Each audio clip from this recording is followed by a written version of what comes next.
হজরত মৌলানা আল্লামা শেখ আহমদুল্লাহ সাহেব, আমি প্রায় মাহফিলে ওনার কথা বলি। সারা বাংলাদেশে মানুষ টাকা চায়, দাও দাও হালমি মসজিদ। শেখ আহমদুল্লাহ সাহেব পত্রিকায় ঘোষণা দিয়েছেন যে বন্যা পীড়িত মানুষের জন্য যে তহবিল গঠন করেছি, এগুলো তহবিল পূর্ণ হয়ে গেছে, আর টাকার দরকার নাই। এই সমস্ত ওলামা, এই সমস্ত ফজলা, নোকাবা, ওরাফা, জোয়ামা আমাদের দেশকে সমৃদ্ধ করেছে। আলহামদুলিল্লাহ, আমাদের আজকের এই প্রোগ্রামের প্রধান অতিথি মাননীয় ধর্ম উপদেষ্টা মহোদয় উপস্থিত হয়ে গেছেন। আজ আমরা এমন 8 সৌভাগ্যবান মানুষের কথা শুনব, যেই সৌভাগ্যবান মানুষগুলোকে আল্লাহ তাআলা ভালোবাসেন বলে কোরআনে জানিয়ে দিয়েছেন, ঘোষণা দিয়ে দিয়েছেন। এবং আমরা প্রতিটি পয়েন্ট যখন শুনব, চেষ্টা করব ওই পয়েন্টটি আমার মধ্যে যেন চলে আসে। আমি যেন সে 8 শ্রেণীর 8 প্রকার গুণ যেন আমার মধ্যে চলে আসে, 8 শ্রেণীর মধ্যে যেন আমি পড়ে যাই, সে চেষ্টা আমরা করব। আল্লাহ তাআলা আমাকে, আপনাকে, আমাদের সবাইকে আল্লাহর প্রিয় পাত্র, আল্লাহর ভালোবাসার বান্দা হওয়ার তৌফিক নসিব করুন। ভাইরা আমার, যেখানে আল্লাহকে ভালোবাসাটাই বিরাট গৌরবের ব্যাপার, সেখানে স্বয়ং আল্লাহ ভালোবাসবেন, কত বিশাল ব্যাপার। আমরা যে 8 শ্রেণী মানুষের কথা বলবো, এগুলো আমরা বিভিন্ন সময়, বিভিন্ন বক্তব্যে, বিভিন্ন কোরআনের আয়াতে, বিভিন্ন হাদিসে আমরা শুনেছি, পড়েছি, কিন্তু হয়তো এইভাবে রিয়েলাইজ করার সুযোগ অনেকের হয়নি যে আল্লাহ রাব্বুল আলামিন এই বিশেষ গুণ, বিশেষ বৈশিষ্ট্যধারী মানুষদেরকে ভালোবাসেন। তো আমরা সেগুলো জানবো ইনশাআল্লাহ। আল্লাহ তাআলা কোরআনে কারীমে বলেছেন, ওয়াল্লাযীনা আমানু আশাদ্দু হুব্বাল লিল্লাহ। যারা ঈমানদার, যারা আল্লাহর প্রতি ঈমান এনেছেন, আখিরাতের প্রতি ঈমান এনেছেন, সে মুমিন বান্দারা তারা আল্লাহকে সবচেয়ে প্রকটভাবে, সবচেয়ে শক্তভাবে, সবচেয়ে প্রগাঢ়ভাবে, সবচেয়ে বলিষ্ঠভাবে আল্লাহ রাব্বুল আলামিনকে ঈমানদারেরা ভালোবাসে। এটা আমাদের ঈমানদারদের ভালোবাসা। আমাদের ভালোবাসা সবচেয়ে প্রকট হবে, সবচেয়ে প্রগাঢ় হবে, সবচেয়ে বেশি ভালোবাসা হবে কার জন্য? কেন আল্লাহর জন্য ভালোবাসা হবে? কারণ ভালোবাসার যে সূত্র, কারোর গুণে মুগ্ধ হয়ে, কারোর অবদানে তুষ্ট হয়ে, তৃপ্ত হয়ে আমরা তাকে ভালোবাসি। সকল গুণের সৃষ্টিকর্তাকে আল্লাহ রাব্বুল আলামিন। যদি কারোর গুণে, কোনো ব্যক্তি বা বস্তুর গুণে আমাকে মুগ্ধ করে এবং তাকে ভালোবাসতে বাধ্য করে, তাহলে ওই ব্যক্তি বা বস্তুর গুণের সৃষ্টিকর্তা, যিনি এই গুণকে সৃষ্টি করেছেন, এই গুণ তার সৃষ্টি না হলে ওই ব্যক্তি বা বস্তুর মধ্যে আসতোই না। তাহলে সে আল্লাহকে ভালোবাসা, এটা আমাদের বিবেকের দাবি, এটা আমাদের যুক্তি এবং ঈমানের দাবি কত বেশি হওয়ার কথা। ঠিক একইভাবে আমার প্রতি কারোর অবদান আছে, কেউ আমার উপকার করেছেন, অর্থ দিয়ে, কড়ি দিয়ে, পয়সা দিয়ে, কোনোভাবে আমার উপকার করেছেন, সেজন্য আমি তাকে ভালোবাসি। যিনি আমার উপকার করেছেন, তিনি নিজে উপকার করার ক্ষমতা সংরক্ষণ করেন না, আল্লাহ তাআলা তাকে উপকার করার ক্ষমতা দিয়েছেন, সামর্থ্য দিয়েছেন, তৌফিক দিয়েছেন, মানসিকতা দিয়েছেন, তাই তিনি করতে পেরেছেন। তাহলে যে আল্লাহর দান না হলে তিনি উপকারটাই করতে পারতেন না, তাহলে আমি কারোর দ্বারাই উপকৃত হয়ে তাকে যদি ভালোবাসি, তাহলে যে আল্লাহর দানে এই উপকারটা আমি পাওয়ার সুযোগ পেয়েছি, তাকে ভালোবাসা আমার ঈমানের কত বেশি দাবি হতে পারে।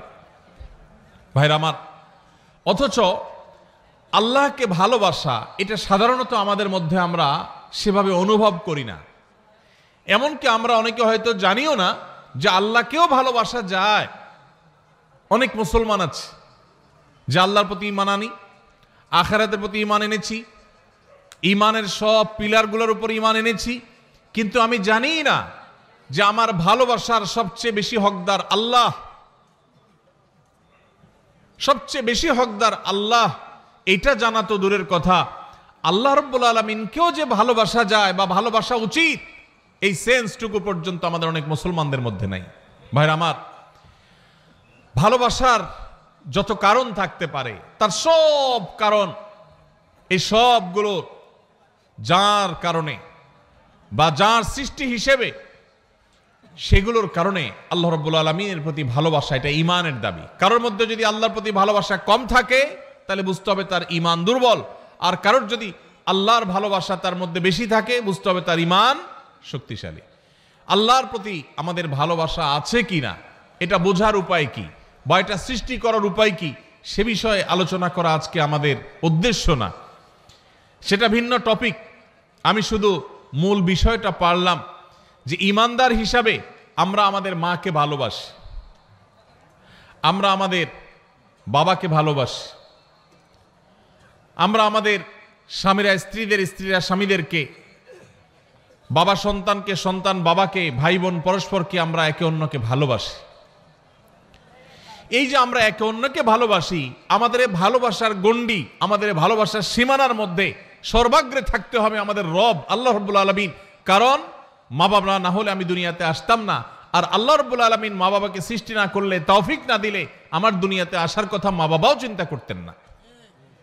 এই জন্য ভাই, আল্লাহ তাআলাকে আমাদের ভালোবাসতে হবে। আল্লাহর প্রতি ভালোবাসা, এটা যখন আল্লাহর নেয়ামত সম্পর্কে আমরা জানব, আল্লাহর দান অনুদানগুলোর কথা, আল্লাহর নেয়ামত রাজির কথা যখন আমরা গবেষণা করব, ভাবব, স্বয়ংক্রিয়ভাবে আল্লাহর ভালোবাসা আমাদের মধ্যে চলে আসবে। আল্লাহ তাআলা আমাদেরকে আল্লাহর ভালোবাসা অন্তরের অন্তঃস্থলে সুগভীরভাবে স্থাপন করার তৌফিক নসিব করুন। ভাইরা আমার, আল্লাহ রাব্বুল আলামিন তাকে যেখানে আমাদের ভালোবাসা কর্তব্য, সেখানে আল্লাহ তাআলা তার কিছু প্রিয় বান্দাদেরকে স্বয়ং ভালোবাসেন। আপনার সাথে কোনো পাওয়ারফুল ব্যক্তির সাথে পরিচয় আছে, এটাই যেখানে আপনার জন্য গৌরবের ব্যাপার, সেখানে সে পাওয়ারফুল ব্যক্তি যদি আপনাকে ভালোবাসেন, আপনাকে পছন্দ করেন, স্নেহ করেন, তাহলে সেটা আপনার জন্য কত বড় গৌরবের ব্যাপার হতে পারে। আমরা কোনো প্রভাবশালী ব্যক্তির সাথে আমাদের সম্পর্ক থাকলে, পরিচয় থাকলে আমরা গল্প দিতে পছন্দ করি, ঠিক না ঠিক? আছে না নাই? অমুক খালাতো ভাই, অমুক তালতো ভাই, অমুক ব্যয়, এসব গল্প দিতে আমাদের ভালো লাগে, কারণ লোকটা অনেক প্রভাবশালী। আর যদি স্বয়ং ওই লোকটাই বলে যে আমি অমুককে ভালোবাসি, আমার খুব পছন্দের, তাকে আমি অনেক লাইক করি, তাহলে এটা কত বড় গৌরবের বিষয় হতে পারে। আল্লাহ রাব্বুল আলামিন কোরআনে হাকিমে এইরকম ভালোবাসার, আল্লাহর পছন্দের মানুষগুলোর কথা বলেছেন। আল্লাহর পছন্দের মানুষের তালিকা আসার জন্য সর্বাগ্রে যে বিষয়টি থাকতে হবে তা হলো ঈমান। ঈমান না থাকলে কখনো আল্লাহর প্রিয় পাত্র হওয়ার সুযোগ নেই। ঈমানদারদের মধ্যে যে 8 শ্রেণী মানুষকে আল্লাহ তাআলা ভালোবাসেন বলে কোরআনে জানিয়েছেন, তার মধ্যে থেকে সর্বপ্রথম এবং প্রধান শ্রেণী হলেন ওই মানুষগুলো যারা মুহসিন। যারা কি? মুহসিন।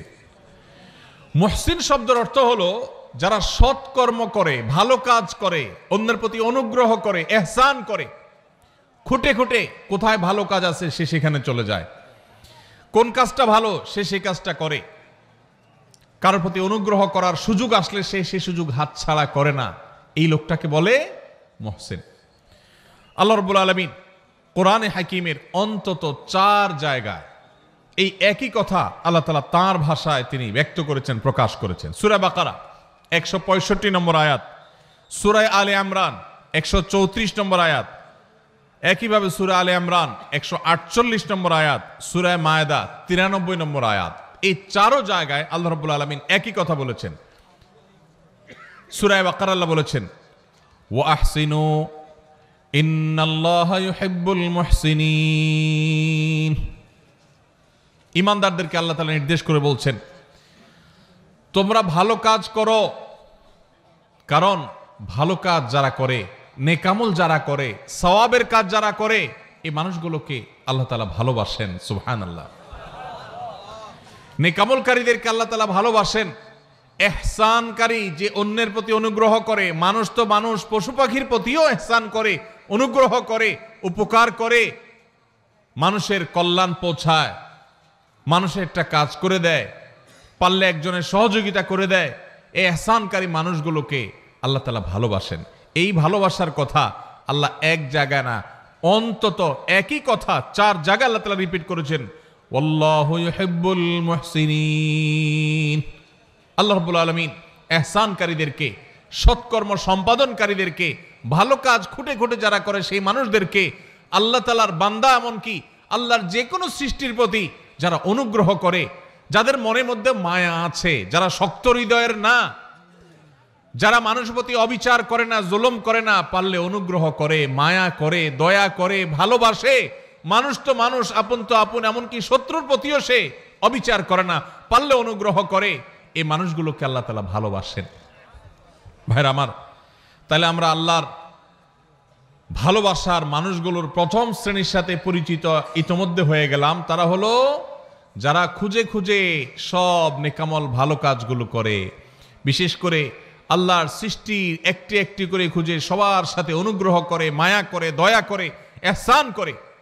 আমরা সেই কাতারে শামিল হওয়ার চেষ্টা করব তো ইনশাআল্লাহ। হে আরশে আজিমের মালিক, আপনি আমাদের সবাইকে মুহসিনদের কাতারে, আপনি যাদেরকে ভালোবাসেন বলে কোরআনে ঘোষণা দিয়েছেন, আল্লাহ আমরা যেন সেই মানুষদের কাতারে শামিল হতে পারি, সেই তৌফিক নসিব করেন। আজকের এই মাহফিল থেকে আমরা ভাই নিয়ত করে নেই, যখনই কোনো ভালো কথা শুনবো সবার আগে আমল করব। যখনই কোনো ভালো কথা জানবো সবার আগে সেটা বাস্তবায়ন করব। যখনই কারোর প্রতি উপকার করার, ইহসান করার, কারোর কল্যাণ পৌঁছানোর, কারোর সেবা করার, কারোর একটা সহযোগিতা করার সুযোগ পাবো, সবার আগে সেটা আমি ধরবো, হাতছাড়া করব না, চেষ্টা করবো তো ইনশাআল্লাহ। স্বার্থপরতার এই যুগে, স্বার্থান্ধের এই যুগে প্রত্যেকটা মানুষ নিজের স্বার্থ নিয়ে ভাবে, কারোর উপকারের কথা সাধারণত চিন্তা করে না। এমন স্বার্থান্ধ হয়ে গেছি আমরা আজ, এখন প্রবাদই হয়ে গেছে, আগে বাঁচলে বাপের নাম, নিজে বাঁচলে বাপের নাম। নিকৃষ্টতম একটা প্রবাদ আমাদের বাংলা ভাষায় প্রচলিত, নিকৃষ্টতম প্রবাদ, নিজে বাঁচলে বাপের নাম। এটা সেলফিশদের প্রবাদ, এটা কোনো মুসলমানের প্রবাদ নয়, এটা কোনো ভালো মানুষের প্রবাদ হতে। নিজে বাঁচলে অর্থাৎ আমারটা ঠিক থাকলে 16 আনা, তারপরে এবার বাপের চিন্তা করব, অন্যের চিন্তা করব। এটা কি ভালো মানুষের কথা না স্বার্থপরের কথা? আমরা সেই সাহাবীদের রুহানি সন্তান, আমরা সেই নবীর উম্মত, যেই নবী নিজের চিন্তা পরে করতেন, মানুষের চিন্তা আগে করতেন। আমরা কি নিজের চিন্তা আগে করব না মানুষের চিন্তা আগে করব? যে বলে নিজে আগে বাঁচলে বাপের নাম, নিজে বাঁচলে বাপের নাম, তার এই কথার মধ্য দিয়ে সে মূলত তার স্বার্থপরতার কথার বার্তা দিয়েছে, ইঙ্গিত দিয়েছে। একজন মুসলমান তিনি তার জীবন বিপন্ন করে হলেও, তার জীবন বাজি রেখে হলেও আগে তার বাপকে বাঁচানোর চেষ্টা করবে, ঠিক না ঠিক? আপনার জীবন আপনার বাপের জীবন, দুইটার যে কোনো একটা টিকবে আপনি যদি এটা জানেন। আপনি আপনার মা, দুজনের যে কোনো একজন বাঁচতে পারবেন যদি আপনি জানেন। আপনি যদি নিজেরটা বাঁচানোর চিন্তা করেন, মারটার বাঁচানোর চিন্তা না করেন, আপনি কি সুসন্তান না কুসন্তান? তাহলে বোঝা গেল স্বার্থপর এটা কখনো ভালো মানুষের চরিত্র নয়। একজন ভালো মানুষের চরিত্র হলো তিনি কিভাবে অন্যের উপকার করবেন। আল্লাহ রাব্বুল আলামিন কোরআনে কারিমে এই অন্যের প্রতি অনুগ্রহকারী মানুষদের প্রশংসা করেছেন বিভিন্ন জায়গায়। ওয়ায়ুসিরুনা আলা আনফুসিহিম ওয়ালাউ কানা বিহিম খাসাসা। আল্লাহ রাব্বুল আলামিন সাহাবীদের প্রশংসা করে বলেছেন তারা অন্যকে অগ্রাধিকার দেয়, নিজের উপরে অন্যকে অগ্রাধিকার দেয়। নিজের শত কষ্ট, শত প্রয়োজন থাকা সত্ত্বেও আরেক ভাইয়ের প্রয়োজন থাক, আমি নিলাম না, আমার ভাইকে দিলাম। ভাইরা আমার, নামাজি মুসলমান বহু পাবেন, কম হোক বেশি হোক সব এলাকায় পাবেন। রোজাদার মুসলমানও পাবেন। ওয়াজ মাহফিলে এসে ঘন্টাকে ঘন্টা বসে বসে ওয়াজ শোনার মতো মুসলমানও পাবেন। কিন্তু এই মুহসিন মুসলমান ঘরে ঘরে প্রত্যেকটা জায়গায় জায়গায় আপনি খুঁজে পাবেন না। এই জন্য আজকের এই মাহফিল থেকে আমরা মুহসিন মুসলমান হওয়ার প্রতিজ্ঞা করে, নিয়ত করে তারপর যাব ইনশাআল্লাহ। আল্লাহ আপনি আপনার বান্দা আমাদেরকে আপনার মুহসিন বান্দাদের কাতারে শামিল হওয়ার, গণ্য হওয়ার, তাদের অন্তর্ভুক্ত হওয়ার তৌফিক আপনি নসিব করেন। ভাইরা আমার, নিজের চিন্তা যারা শুধু করে, যারা স্বার্থপর হয়, তারা সুখী হয়, আর যারা অন্যের চিন্তা বেশি করে নিজের চাইতে এরা ডাবল সুখী হয়। কিভাবে ডাবল সুখী? আপনি শুধু নিজের চিন্তা করলে আপনি সুখী হবেন, ঠিক আছে। আপনি যদি নিজের চিন্তা বাদ দিয়ে বা নিজের চিন্তাকে অগ্রাধিকার না দিয়ে আরেকজনকে আপনি অগ্রসর করে দেন, আরেকজনের চিন্তা করেন যে আমি একটু কষ্ট করি, আরেকজনকে সুযোগ দিই, এইটা যদি আপনি চিন্তা করেন, মানুষের মুখে হাসি ফুটানোর যে আনন্দ, মানুষের উপকার করার যে আনন্দ, এই আনন্দ নিজে ভোগ করার মধ্যে কখনো নিহিত নাই। আমাদের এই প্রিয় স্বদেশ, এই প্রিয় বাংলাদেশকে যদি আমাদের গড়ে তুলতে হয়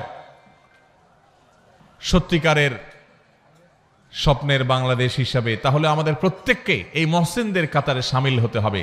স্বার্থপর মানুষ দিয়ে একটা সুন্দর দেশ কখনো গড়া যেতে পারে। আল্লাহ তাআলা আমাদের সবাইকে আমাদের নিজের স্বার্থের চাইতে আমাদের অন্য যে কোনো ভাই, যে কোনো মানুষ, যে কোনো মুসলমান, আল্লাহ যে কোনো সৃষ্টিকে অগ্রাধিকার দেওয়ার, অন্যের প্রতি অনুগ্রহ করার, খুঁটে খুঁটে খুঁজে খুঁজে মানুষ উপকার করার তৌফিক আল্লাহ তাআলা আমাদের সবাইকে দান করুন। ভাইরা আমার, ইহসান এর সংজ্ঞা বা এর পরিচয় শুরুতেই বলেছিলাম যে ইহসান হলো আপনি মানুষ উপকার করলেন, কোনো নেকামল করলেন, নামাজ পড়লেন, এটা ইহসান, রোজা রাখলেন, এটা ইহসান। আর ইহসানের সর্বোচ্চ স্তর কি? নবী করিম সাল্লাল্লাহু আলাইহি সাল্লাম হাদিসে জিবরিল, ঐতিহাসিক হাদিস, যে হাদিসে জিবরিল আলাইহিস সালামের মাধ্যমে আমাদেরকে দ্বীন শেখানো হয়েছে, সেই হাদিসে নবী করিম সাল্লাল্লাহু আলাইহি ওয়াসাল্লাম শিক্ষা দিয়েছেন কি? ইহসান হলো আনতা আবুদাল্লাহা কাআন্নাকা তারাহু ফাইন লাম তাকুন তারাহু ফাইন্নাহু ইয়ারাক। আপনি যখন ইবাদত করবেন, নামাজ পড়বেন, আপনার স্মরণ আসবে যে আমি নামাজে দাঁড়িয়েছি, আমি আল্লাহকে দেখছি, আল্লাহকে দেখছি, এই কথা মনে করে নামাজে দাঁড়াবেন। আর যদি এই কথা মনে করতে না পারেন, এতদূর শক্তিশালী ইমানদার না হন, তো কমপক্ষে এইটা ভাববেন যে আল্লাহ তাআলার অবজারভেশনে আমি আছি, আল্লাহ আমার দিকে তাকিয়ে আছে। ভাইরা আমার, আপনি কোথাও ডিউটি করেন কোনো কোম্পানির, কোম্পানির মালিক পেছনে দাঁড়ানো আছে, অন দ্য স্পট আপনি ডিউটি করছেন। আপনি যদি জানতে পারেন, আঁচ করেন, অনুভব করেন যে মালিক সাহেব পেছনে দাঁড়ানো আছে বা মনিটর করছেন আপনাকে, তাহলে আপনার কাজের সিরিয়াসনেস একটু হলেও বেশি হবে কি হবে না? আপনি একটু নড়ে চড়ে বসবেন কি বসবেন না? ভাইরা আমার, ঠিক একইভাবে আমরা যখন ইবাদত বন্দেগী করব, যে কোনো ভালো কাজ করব, আমরা চিন্তা করব আমাদেরকে কে দেখছেন? আল্লাহ দেখছেন। আল্লাহ রাব্বুল আলামিন সবকিছু দেখেন, কোনো কিছুই তার কাছে গোপনীয় থাকে না। বিধায় ওই মানসিকতা নিয়ে যদি ইবাদত করতে পারেন, এটা হলো ইহসানের সর্বোচ্চ স্তর, সর্বোচ্চ লেয়ার। আপনি মুহসিনদের মধ্যে সবচেয়ে আপার ক্লাসের মুহসিন হতে পারবেন যদি আপনার সমস্ত ইবাদত করার সময় আল্লাহর কথা স্মরণ হয়। আপনি যখন নামাজে দাঁড়িয়ে সূরা পড়ছেন, আপনার মনে হচ্ছে আল্লাহ আমাকে দেখছেন। এই যে ওয়াজ মাহফিলে বসে আপনি কোরআন এবং হাদিসের কথা শুনছেন, একটি ভালো কাজে এসেছেন, এখনো আপনার মনে হবে যে আমার আল্লাহ দেখছেন যে বান্দা আমার কোরআন হাদিসের কথা শুনছেন। অতএব আমার মনের মধ্যে যেন বাজে চিন্তা না আসে, আমার নিয়তের মধ্যে যেন ভেজাল না ঢুকে, আমি যেন ভুল কিছু না করি। আল্লাহ তাআলা আমাদের সবাইকে এইভাবে আমাদের সমস্ত আমলগুলোকে ইহসানের সর্বোচ্চ স্তর দিয়ে সাজিয়ে মুহসিনদের সবচেয়ে আপার ক্লাসে পৌঁছার তৌফিক নসিব করুন। তাহলে প্রথম প্রকার মানুষ পেয়ে গেলাম যাদেরকে আল্লাহ রাব্বুল আলামিন ভালোবাসেন, তারা হলেন মুহসিন। আল্লাহ রাব্বুল আলামিনের নির্দেশ পালন করতে গিয়ে সকল ভালো কাজে তাদেরকে পাবেন। সব সমাজে এরকম কিছু মানুষ কম হোক বেশি হোক পাবেন, যে খুঁজে খুঁজে দেখবেন যে সব ভালো কাজ করে। মসজিদে সবার আগে, বন্যা হয়েছে ত্রাণ নিয়ে সবার আগে, কেউ বিপদে পড়ছে সবার আগে, রমজানের রোজা সবার আগে, তারাবিতে সবার আগে, যে কোনো ভালো কাজে সবার আগে পাবেন। এরকম মুহসিন মানুষদের মধ্যে আমরা শামিল হতে চাইব। আল্লাহ আমাদের সবাইকে তৌফিক নসিব করুন। নাম্বার 2, দ্বিতীয় যে শ্রেণীর মানুষকে আল্লাহ তাআলা ভালোবাসেন বলে ঘোষণা দিয়েছেন কোরআনে, এক জায়গায় নয়, একাধিক জায়গায়, অন্তত 3 জায়গায় আল্লাহ তাআলা একই কথার ঘোষণা দিয়েছেন। সেই মানুষগুলো হলেন মুত্তাকিরা। কারা? মুত্তাকিগণ। মুত্তাকিদেরকে আল্লাহ রাব্বুল আলামিন ভালোবাসেন বলে আল্লাহ তাআলা জানিয়ে দিয়েছেন। তাহলে আমরা মুহসিন হওয়ার চেষ্টা করব, আবার একাধারে মুত্তাকি হওয়ারও চেষ্টা করব ইনশাআল্লাহ। মুহসিনের পরিচয় তো আমরা জানলাম, মুত্তাকি কাকে বলে ভাই? মুত্তাকি বলা হয় ওই ব্যক্তিকে, যেই ব্যক্তি আল্লাহর ভয়ের চেতনা, আল্লাহর সামনে তাকে দাঁড়াতে হবে, দুনিয়ার এই জীবন এক সময় শেষ হবে, এই সংসার এক সময় ভাঙবে এবং তাকে আল্লাহর সামনে যেতে হবে, দাঁড়াতে হবে, ওই কথা চিন্তা করে আল্লাহর সব আদেশগুলো মেনে চলে, নিষেধগুলো থেকে বেঁচে থাকে। কেন? একটা সুপ্ত চেতনার ভিত্তিতে। সেই চেতনার নাম হলো তাকওয়ার চেতনা, আল্লাহ ভীতির চেতনা। এই চেতনা তাকে পরিচালিত করে। সে একটা মন্দ কাজ করার সুযোগ পায়, কিন্তু সে করে না। কেন? তার অন্তরে সুপ্ত সেই তাকওয়ার চেতনা তাকে বাধা দেয় যে আল্লাহ না দেখছেন, আল্লাহ না নিষেধ করেছেন, এই কাজ করলে না আল্লাহ জাহান্নামে শাস্তি দিবেন, এই ভয়ে সে কাজ করে না। এর নাম তাকওয়া। যেই চেতনা, যেই শক্তি, যেই সুপ্ত ঈমানের নূর মানুষকে ফজরের সময় কনকনে শীতের দিনে মসজিদে নিয়ে যায়, যেই সুপ্ত চেতনা সুদ এবং ঘুষের কারবার, দুর্নীতি, অপশাসন করার ক্ষমতা থাকা সত্ত্বেও আল্লাহর ভয়ে আল্লাহর সামনে দাঁড়াতে হবে, সেই ভয়ে সেই কথা চিন্তা করে সেই অন্যায় কাজ থেকে বিরত রাখে, ওই চেতনার নাম হলো তাকওয়া। আর ওই চেতনা যার বক্ষে আছে, যার অন্তরে আছে, তার নাম হলো মুত্তাকি। তার নাম হলো কি ভাই? মুত্তাকি। নবী করিম সাল্লাল্লাহু আলাইহি সাল্লামের একজন আদরের সাহাবী অত্যন্ত চমৎকার ভাবে তাকওয়া এবং মুত্তাকির পরিচয় দিয়েছেন। সেটা হলো, একজন মানুষ একটা জায়গায় আছেন, তিনি আরেকটা জায়গায় যাবেন। এই জায়গায় যেতে গিয়ে মাঝখানে একটা জায়গা পড়বে, এখানে সব কাঁটাওয়ালা গাছ, যে গাছের কাঁটা নিচে পড়ে পড়ে পড়ে ভরে গেছে। এই লোকটা যখন এই জায়গাটা পার হবে, ওই কাঁটাওয়ালা জায়গাটা পার হওয়ার সময়, যেহেতু কণ্টকাকীর্ণ জায়গা, চতুর্পাশে কাঁটা আর কাঁটা, তখন এই লোকটা পার হওয়ার সময় খুব সতর্কতার সাথে পার হবে। পা ফেলার সময় যেখানে কাঁটা নাই দেখে ওখানে পা দিবে, আবার কোথায় কাঁটা নাই ওখানে আরেক কদম দিবে, এভাবে সে আগাবে। এত কিছুর পরও যদি কখনো তার পায়ে কাঁটা লেগে যায়, দ্রুততার সাথে সেটা বের করে সামনে আরো বেশি সতর্ক হয়ে সে হাঁটবে। ঠিক একইভাবে দুনিয়াতে আমরা এসেছি, আল্লাহ তাআলা আমাদেরকে এখান থেকে পার করে এই জীবনকে আল্লাহর কাছে নিয়ে যাবেন, আখিরাতে আমরা যাব। এখানে বহু কাঁটা বিছানো আছে ভাই, হারামের কাঁটা, অশ্লীলতার কাঁটা, অন্যায়ের কাঁটা, দুর্নীতির কাঁটা, চুরির কাঁটা, ডাকাতির কাঁটা, মিথ্যা কথা বলার কাঁটা, হাজারো হারাম কাঁটা এখানে বিছানো আছে। ঈমানদার এই কাঁটাগুলো থেকে বাছাই করে করে তিনি পা ফেলবেন। যেখানে মিথ্যা নাই সেখানে আছেন, যেখানে চুরি নাই সেখানে আছেন, যেখানে ডাকাতি নাই সেখানে আছেন, এভাবে করে করে তিনি জীবন পার করবেন। এরপরেও যদি কখনো তার গুনাহ হয়ে যায়, কাঁটা পড়ে যায়, তখন সে কাঁটা ফেলে তওবা করে আবার নতুন করে আরো বেশি সংকল্প করে শক্তিশালী তওবা করে সে সামনে হাঁটবে। এই যে চেতনা, এই যে গুনাহ থেকে বাঁচার চেষ্টা, এটার নাম হলো তাকওয়া। আর এই যে চেষ্টা যারা করে তাদের নাম কি? মুত্তাকি। আল্লাহ রাব্বুল আলামিন কোরআনে কারীমের সূরা তওবার 7 নম্বর আয়াতে তিনি ঘোষণা দিয়েছেন, ইন্নাল্লাহা ইউহিব্বুল মুত্তাকিন।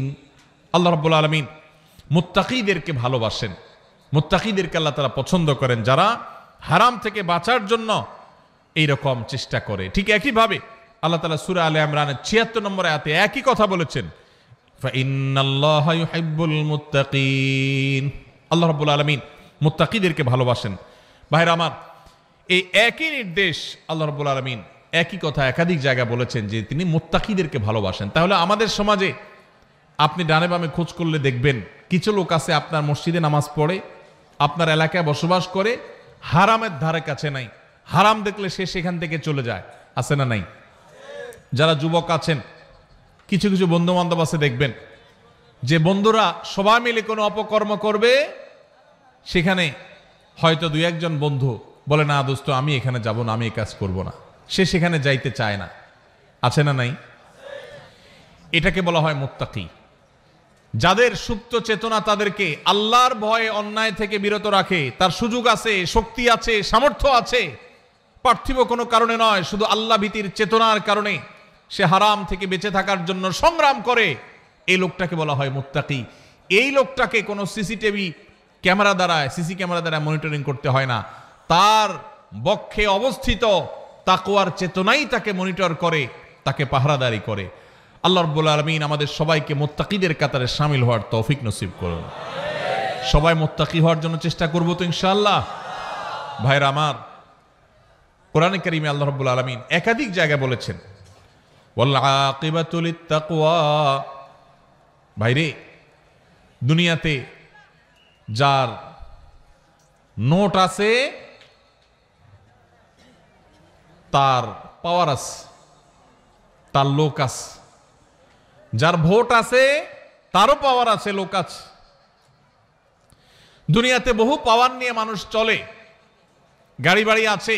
বস্তুবাদের এই পৃথিবী আমাদেরকে এই বার্তা দিয়েছে যে গাড়ি বাড়ি আছে, টাকা পয়সা আছে, সব দিক থেকে আমি উন্নত, তাহলে সেক্ষেত্রে আমি ভালো থাকবো, শেষ হাসি আমার হবে, বা ভালো আমি থাকবো। আল্লাহ কোরআনে বলেছেন ওয়াল আকিবাতু লিত্তাকওয়া। সাময়িকভাবে ভালো কেউ টাকা পয়সা থাকার কারণে থাকতে পারে, কেউ পাওয়ার কারণে থাকতে পারে, কেউ পদের কারণে থাকতে পারে, কেউ নাম যশ খ্যাতির কারণে সামান্য। তাহলে মুত্তাকি হওয়ার চেষ্টা করতে হবে। মুত্তাকি হওয়ার জন্য কি করব আমরা? মুত্তাকি হওয়ার জন্য বেশি কিছু না ভাই, সকল হারাম থেকে বেঁচে থাকতে হবে, সকল অন্যায় থেকে বেঁচে থাকতে হবে, সকল গুনাহ থেকে বেঁচে থাকতে হবে, আল্লাহর সমস্ত আদেশ নিষেধ মেনে চলতে হবে। চেষ্টা করব তো আমরা ইনশাআল্লাহ। আল্লাহ তাআলা আমাদের সবাইকে আল্লাহর সমস্ত আদেশ নিষেধগুলো মেনে চলার তৌফিক নসিব করুন। আল্লাহ আল্লাহ আপনি আমাদেরকে মুত্তাকিদের কাতারে শামিল করে দিন। আল্লাহ আপনি আমাদের অন্তরে তাকওয়া ঢেলে দিন। আল্লাহ তাকওয়া আমাদের অন্তরে স্থির করে দিন। আমাদেরকে যেন আপনার তাকওয়ার শক্তি যেন পরিচালিত করে, তাকওয়ার প্রভাবে যেন আমরা প্রভাবিত হই, আমরা যেন মুত্তাকিদের ইমাম হতে পারি। আল্লাহর কাছে দোয়া করব তো ইনশাআল্লাহ। তাহলে দ্বিতীয় শ্রেণীর মানুষ পাইলাম। আপনার সমাজে, আপনার আশেপাশে যদি দেখেন এমন মানুষ, আল্লাহর ভয়ে তারা হারামের কাছে যায় না, আল্লাহর ভয়ে তারা হালাল ছাড়ে না, ফরজ কাম ছাড়ে না, ওয়াজিব কাম ছাড়ে না, এইরকম মানুষ যদি খুঁজে পান তাহলে বুঝে নিবেন এই লোকটা সেই মানুষ যাকে আল্লাহ ভালোবাসেন, এবং আপনিও চেষ্টা করবেন সেই কাতারে যাওয়ার। আল্লাহ আমাকে তৌফিক দান করুক। আমি আপনাদের কাছে দোয়া চাই, আল্লাহ যেন শুধু নামকা আস্তে মুসলমান না রাখেন। আমরা সবাই নিজেকে মুসলমান দাবি করি, সোকল বা নামকা আস্তে মুসলমান হয়তো আমরা সবাই আছি কম বেশি, কিন্তু মুত্তাকি মুসলমান খুব বেশি নাই ভাই। হারামও করে আবার মুসলমান, এই লোক মুত্তাকি না। মুত্তাকি সে যে আল্লাহ নিষেধ করেছেন এটা জানার পর সকল লোভ থাকা সত্ত্বেও, সকল আকর্ষণ থাকা সত্ত্বেও সে সেখান থেকে নিজেকে বিরত রাখে। কোনো যুবক কোনো মেয়ের সাথে হারাম রিলেশন, হারাম সম্পর্ক এটা সে করে না আল্লাহর ভয়ে, এর নাম তাকওয়া। মাদকের ব্যবসা করে লাল হওয়ার সুযোগ আছে কিন্তু করে না আল্লাহর ভয়ে, এর নাম তাকওয়া।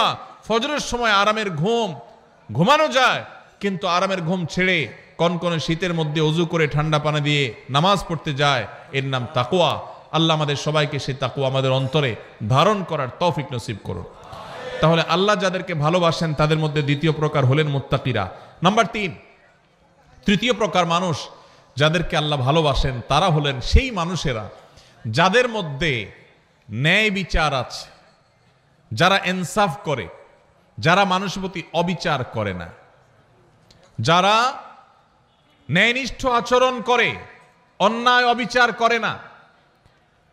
কোরআনে কারিমে যে 2-3টি নির্দেশ সবচেয়ে বেশি সংখ্যকবার আল্লাহ তাআলা দিয়েছেন, বারবার দিয়েছেন, বিভিন্ন জায়গায় দিয়েছেন, সেই কয়েকটা নির্দেশের মধ্য থেকে একটা হলো এই নির্দেশটা যেন একজন মানুষ তিনি যেন ইনসাফ করে চলেন, তার জীবনে যেন ন্যায় বিচার থাকে, তার মধ্যে যেন জুলুমের মানসিকতা না থাকে, অবিচার করার মানসিকতা যেন না থাকে। আপনারা হয়তো অনেকে বলবেন এটা আবার আমাদের সাথে খুব বেশি প্রাসঙ্গিক কিভাবে? যারা জাজ, যারা বিচারপতি, তারা তাদের ওই চেয়ারে বসে তারা ন্যায় বিচার করবেন কি করবেন না, বা যারা যখন শাসনভার যাদের দায়িত্বে থাকে, কাঁধে থাকে, ক্ষমতায় থাকে, তারা ন্যায় বিচার করবেন কি করবেন না এই প্রশ্ন আসতে পারে। আমরা সাধারণ মানুষ, আমাদের ন্যায় বিচার প্রশ্ন কোত্থেকে? অনেকে হয়তো এটা মনে করবেন। ভাইরা আমার, আমাদের প্রত্যেকটা মানুষের জীবনে ন্যায় বিচার করার প্রসঙ্গ আসে কিভাবে? আপনি যদি আপনার জীবনে কখনো একটা নির্দোষ মানুষকে দোষী বলেন, লোকটার আসলে কোনো দোষ নাই, কেউ একজন ফেসবুকে তার নামে একটা বদনাম উঠায় দিছে, আপনিও সেটা শেয়ার করে তার বদনামি করছেন, তাহলে এটা কি তার প্রতি সুবিচার হলো না অবিচার হলো? এই অবিচারটা আমাদের দ্বারা হয় কি হয় না? হয়। ঠিক একইভাবে আমাদের আশেপাশে অসংখ্যবার সকাল থেকে রাত পর্যন্ত আমরা দেখা যায় আমরা অবিচার করি, আমরা টেরও পাই না। আল্লাহ রাব্বুল আলামিন আমাদেরকে বারবার করে বলেছেন, ইমানদার কখনো অবিচারকারী হতে পারে না, ইমানদার কখনো ন্যায় ভ্রষ্ট কাজ করতে পারে না, ইমানদারকে ন্যায়সঙ্গত আচরণ করতে হয়, কখনো ন্যায় থেকে সে সরতে পারে না। আপনি দোকানদার মানুষ, আপনি মুদি দোকানদারি করেন, কাস্টমারকে দেশি মসুর ডাল দেওয়ার কথা বলে সাথে ইন্ডিয়ান মশারি মিশিয়ে দিলেন, এটা কি তার প্রতি সুবিচার করলেন না অবিচার করলেন? দাম নিলেন দেশি মশারির, দিলেন ইন্ডিয়ানটা মিশায়া। মশারি ইন্ডিয়ানটার দাম বেশি না দেশিটার দাম বেশি? যেটার দাম বেশি ওইটার টাকা নিলেন আর কম দামাটার সাথে মিশাই দিলেন। ন্যায় বিচার হলো না অবিচার হলো? তার যা হক সেটা দেয়া হয়েছে না নষ্ট করা হয়েছে? ভাইরা আমার, আপনি কাস্টমার, দোকানদার না। টাকা একটা ছিঁড়ে গেছে, টাকা ছিঁড়লে টাকার মান কমে না। বাংলাদেশ ব্যাংকের নিয়ম অনুযায়ী, দেশের প্রচলিত আইন অনুযায়ী কোনো টাকা ছিঁড়লে ওইটার মান কমে যায় না। কিন্তু যেভাবেই হোক আমাদের সমাজে কারোর কাছে ছেঁড়া টাকা থাকলে সে ওই টাকা চালাইতে খবর আছে, কারণ কেউ ছেঁড়া টাকা নিতে চায় না। এই জন্য আপনার কাছে কোনোভাবে একটা ছেঁড়া টাকা চলে আসছে, আপনি ছেঁড়া অংশকে লুকায়া দোকানদারকে এমনভাবে দিয়ে দিচ্ছেন ব্যস্ততার মধ্যে বেটা ক্যাশে রেখে দিস। সুবিচার হলো নাকি অবিচার হলো? দোকানদার আপনাকে জিনিসটা দিছে ভালো, আপনি টাকাটা দিছেন এমন টাকা যে টাকা নিয়ে তার ভেজালে পড়া লাগবে, তাহলে কি সুবিচার হয়েছে না অবিচার হয়েছে? একজন মানুষ,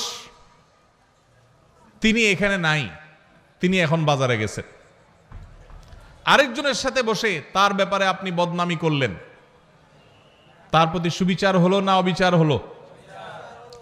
এগুলো দূরবর্তী অবিচার। আমরা যদি একেবারে প্রাসঙ্গিক, একেবারে সবচেয়ে নিকটবর্তী যে সুবিচার অবিচারের বিষয়টা সেটাও দেখি, তো আমরা দেখব যে আমরা ওই যে আমি শুরুতে যে প্রবাদের কাছে কথা বলছিলাম, আমরা নিজের বেলায় 16 আনা, অন্যের বেলায় 1 আনাও, এটা কি সুবিচার না অবিচার? এই সমাজে বেশিরভাগ মানুষ দেখবেন এত বেশি স্বার্থপর যে নিজেরটা 16 আনা বুঝে, আরেকজনেরটা 1 আনাও বুঝে না। এই লোকটার ভিতরে সুবিচার আছে না অবিচার আছে? আল্লাহ রাব্বুল আলামিন অবিচারকারী মানুষদের ভালোবাসেন না, আল্লাহ ভালোবাসেন সুবিচারকারী মানুষদের। ভাইরা আমার, আপনি রাস্তায় যাচ্ছেন, হঠাৎ করে দেখলেন একটা ভেজাল বাজছে, গন্ডগোল চলছে। কি গন্ডগোল? আপনার খুব ঘনিষ্ঠ এক বন্ধু বাইক নিয়ে যাচ্ছে, রিকশাওয়ালার সাথে কোনোভাবে অ্যাক্সিডেন্ট হয়ে গেছে, এখন এটা নিয়ে বাদানুবাদ ঝগড়া চলতেছে, কার দোষ কার গুণ। আপনি সেখানে গিয়ে যখন দেখছেন যে আমার দোস্ত বাইক চালাচ্ছে, রিকশাওয়ালার সাথে সংঘর্ষ হয়েছে, রিকশা আরোহী পড়ে গেছেন, আহত হয়েছেন, রিকশাওয়ালা ক্ষতিগ্রস্ত হয়েছেন, আপনি চোখ বন্ধ করে ডাইরেক্ট যায়া যেভাবে হোক ঘুরায় পেঁচায় আপনার দোস্ত, আপনার বন্ধুর পক্ষ অবলম্বন করলেন, আর রিকশাওয়ালা বললেন, ভাই আপনারই তো দোষ মনে হচ্ছে। সুবিচার না অবিচার? আপনি ভালো করে জানেন না, আপনি ওখানে ছিলেনও না, আপনার দোস্ত দেখে আপনি তার পক্ষ নিয়ে নিলেন, আরেকজনের বিপক্ষে চলে গেলেন। সুবিচার না অবিচার? আপনার এলাকার মানুষের সাথে আরেক এলাকার মানুষের গন্ডগোল লাগছে, আপনি যা দেখলেন আরে আমার বাড়ির কাছের মানুষ, এবার যেহেতু আমার বাড়ির কাছের মানুষ, অতএব অন্ধের মতো তার সমর্থন করলাম, সে অন্যায়কারী হোক আর নির্দোষ হোক, সে যেটাই হোক না কেন আমার এলাকার লোক, বিধায় তার সমর্থন আমি করলাম। সুবিচার না অবিচার? কারণ তার পক্ষে যদি আপনি নেন আর যদি সে আসলে দোষী হয়, তাহলে আপনি দোষীর পক্ষ নিলেন, নির্দোষের বিরুদ্ধে গেলেন। সুবিচার হবে না অবিচার হবে?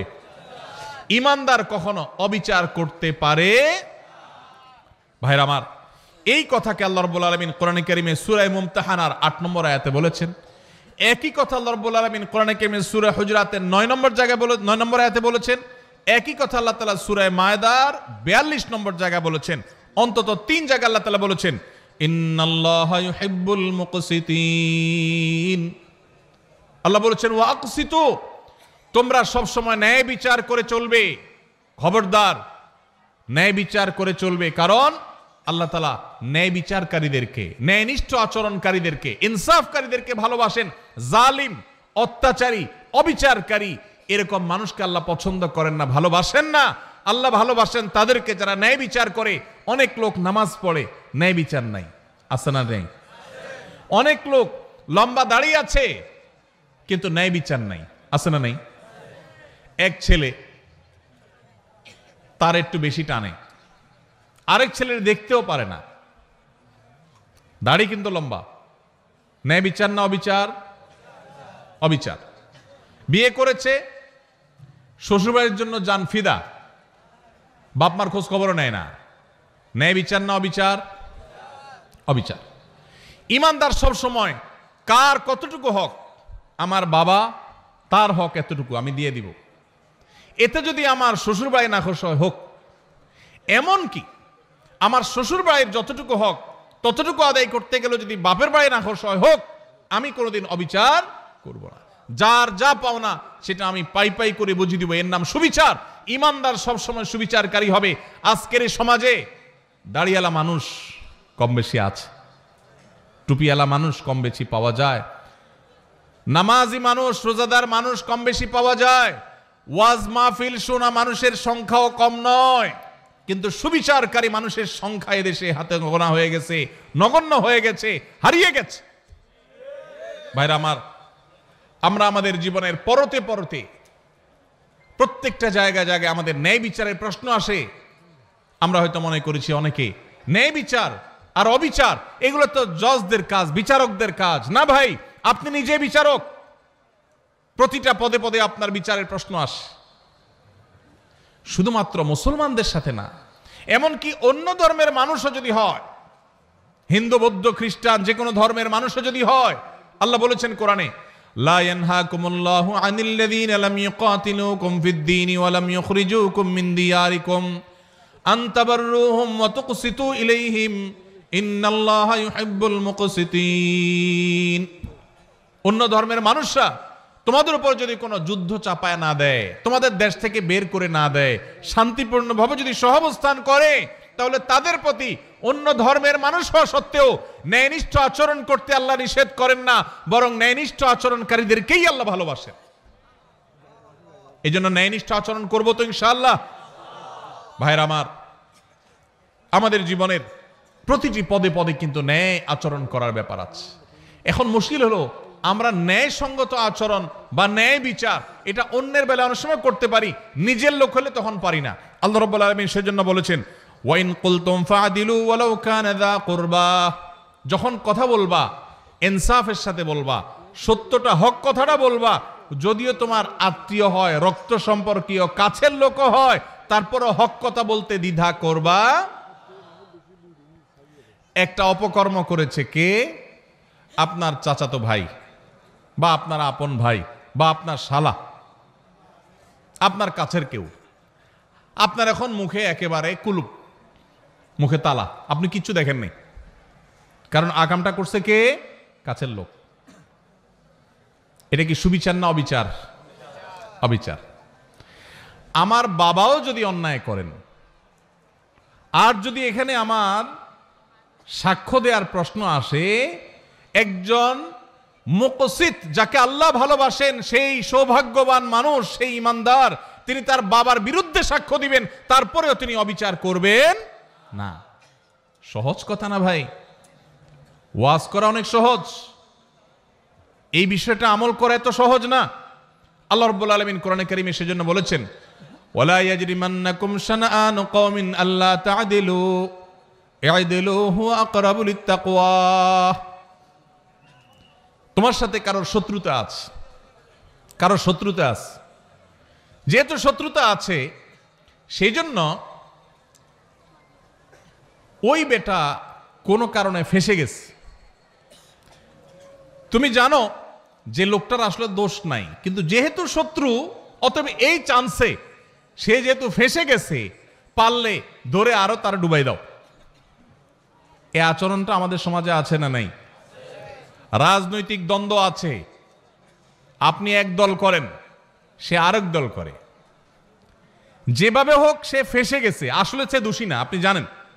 দোষী হলে তো ভিন্ন কথা, মনে করেন সে দোষী না, এটা আপনি জানেন, যেহেতু তার সাথে আপনার রাজনৈতিক দ্বন্দ্ব আছে এবং সে ফেঁসে গেছে, তার নামে একটা বদনাম উঠে গেছে, তাহলে এবার এই চান্সে আপনিও ঢোল পিটাইয়া তার বদনামে আরো বাড়ায় দিলেন। সুবিচার না অবিচার? আল্লাহ এই কথা বলেছেন, ওয়ালা ইয়াজরিমান্নাকুম শানাআনু কওমিন আল্লা তা'দিলু। খবরদার, কারোর সাথে তোমার শত্রুতা থাকতে পারে, ভিন্ন মত থাকতে পারে, ভিন্ন চিন্তা থাকতে পারে, মতবিরোধ থাকতে পারে, মতপার্থক্য থাকতে পারে, তোমার সাথে যত শত শত্রুতা থাকুক না কেন, শত্রুতার কারণে তার প্রতি জুলুম যেন না হয়। হক কথা শত্রুর পক্ষেও যদি যায়, সেটা বলতে তোমার দ্বিধা করা যাবে না। আর যদি হক কথা বলতে গিয়ে নিজের কাছের লোক বেজার হয়, সেটা বলতেও দ্বিধা করা যাবে না। কোনো অবস্থাতে অবিচার করা যাবে। আল্লাহ রাব্বুল আলামিন সে মানুষদেরকে ভালোবাসেন যারা অবিচার করে না। ভাইরা আমার, এই ব্যাধিটা আমাদের সমাজে সবচেয়ে প্রকট আকার ধারণ করেছে। শহরে গ্রামে সর্বত্র আপনি দেখবেন যে মানুষটার সবই ভালো, কিন্তু তার বিবেক বিবেচনা অনুযায়ী সে কাজ করে না। তার চোখের সামনে একটা অঘটন ঘটেছে, সে দেখেছে, কিন্তু সে না দেখার ভান করে আছে। শুধুমাত্র পক্ষের লোক যদি হয় তো উল্টাপাল্টা হইলে ওইটাকে লেপসেপ দিয়ে, ওইটাকে জোড়া তালে দিয়ে ভালো করার চেষ্টা। আর যদি বিরুদ্ধের লোক হয় তাহলে ভালো জিনিসটাকেও খোঁচায় খোঁচায় খারাপ করার চেষ্টা। আছে না নাই? এগুলো করে আপনি রাজনীতি করতে পারেন, এগুলো করে আপনি ব্যক্তি স্বার্থ উদ্ধার করতে পারেন। মনে রাখবেন, কিয়ামতের ময়দানে আল্লাহর আযাবকে আপনি এড়াতে পারবেন। এই জন্য যদি মুসলমান হতে হয়, যদি মুকসিত হতে হয়, যদি আল্লাহর প্রিয় বান্দা হতে হয়, তাহলে অবিচার ছাড়তে হবে, ন্যায় বিচার আনতে হবে নিজের জীবনে, নিজের চিন্তায়, নিজের আচরণে, নিজের কথায়, নিজের কাজে। আমার কথা দিয়ে কারোর প্রতি যেন অবিচার না হয়। চেষ্টা করব তো ইনশাআল্লাহ, আমাদের মুখ দিয়ে, আমাদের জবান দিয়ে কারোর প্রতি কোনো অবিচার যেন না হয়, কোনো অবস্থাতেই না। আল্লাহ আমাকে, আপনাকে, আমাদের সবাইকে এই আমলটি করার মধ্য দিয়েও আল্লাহর প্রিয় বান্দা, যাদেরকে স্বয়ং আল্লাহ ভালোবাসেন। যত সহজে বলে ফেলছি, বিষয়টা তো সহজ না। আরে ভাই, আল্লাহকে ভালোবাসাটাই তো অনেক বড় ব্যাপার, গৌরবের ব্যাপার যে আপনি আল্লাহকে ভালোবাসেন।